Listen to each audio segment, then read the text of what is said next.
السلام عليكم ورحمة الله وبركاته. بما انكم احلى متابعين في الدنيا متابعيني انا في المطبخ مع سنة، فالنهاردة هعمل معاكم احلى وصفة طاجن رز معمر ممكن تجربوها. هنعمله بطريقة الوالدة الله يرحمها من غير اي افتكاسات. يلا بينا نسمي الله ونبدأ مع بعض. اول حاجه هنبتدي بيها هنجيب الطاجن الفخار القمر بتاعنا، وانا هعمل فيه كوبايه واحده من الرز. انا النهارده عامله كوبايتين رز، لكن هعمل كل كوبايه في طاجن منفصل. طبعا تقدروا تعملوا المقدار كله في طاجن واحد. دلوقتي بقى هننزل بمقدار كوبايه الرز، والرز بتاعنا رز مصري انا غسلاه مش نقعاه. هننزل عليه بمقدار معلقه كبيره من الزبده، وهنبتدي نقلب الرز بتاعنا. يعني عايزين نغلف الرز بتاعنا بالزبدة بتاعتنا اللي احنا نزلنا بيها.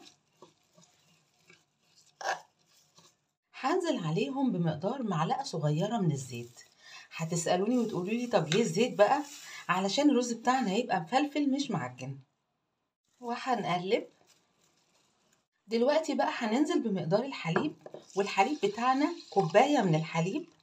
هو المفروض لكل كوباية من الرز كوباية ونص من الحليب. احنا هننزل بكوباية من الحليب، هننزل عليها بنص كوباية من المية. طبعا الحليب بتاعنا مغلي والمية كمان بتاعتنا مغلية في الكاتل. هننزل دلوقتي بنص معلقة صغيرة من الملح وهنقلب. دلوقتي بقى هننزل بالقشطة بتاعتنا.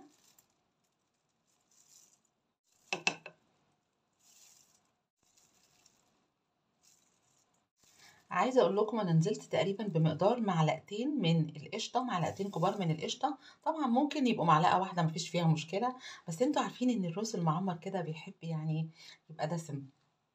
وعلشان بقى الجريمه بتاعتنا تبقى كامله هننزل على وش كده على وش الطاجن بتاعنا بقطع كده من الزبده. عايزه اقول لكم حاجه مهمه في موضوع الزبده ده. والزبده علشان الوش بتاع الطاجن بتاعنا ما يبقاش ناشف. اننا لو اكتفينا بس بفكرة السمنة بتاعتنا او الزبدة بتاعتنا جوه الطاجن نفسه بتنشف معانا، لكن لما بنحط الزبدة كده قطع الزبدة من على الوش بتبقى الرز بتاعنا ما بيبقاش ناشف. عايزة اقول واكد يا جماعة ان النهاردة انا بعمل الرز دي طريقة والدتي الله يرحمها. انا عملتها من غير اي افتكاسات. انتوا عارفين دايما بحب افتكس كده في الوصفات، لكن المرة دي انا عملت الوصفة من غير اي افتكاسات. الفرن بتاعنا شغال على درجة حرارة 180. بنحطها فوق الستارت مباشرة بتاعة الفرن، بتاخد نص ساعة. نص ساعة تانية على الرف الأوسط من الفرن بتاخد معانا حوالي ساعة. تعالوا بقى نغرف القمر ده. تعالوا نغرفه كده مع بعض. بسم الله ما شاء الله. بصوا يا جماعة الرز بتاعنا. بصوا يا جماعة أنا النهاردة مع الوصفة القمر دي مش عايزة لايكات، مش عايزة شير، مش عايزة حتى اشتراك في القناة. أنا عايزاكم بس تدعوا لوالدتي بالرحمة على الوصفة القمر دي، وأحلى طاجن رز معمر ممكن تجربوه. استنوني فيديوهات جديدة في المطبخ مع سنة. السلام عليكم ورحمة الله وبركاته.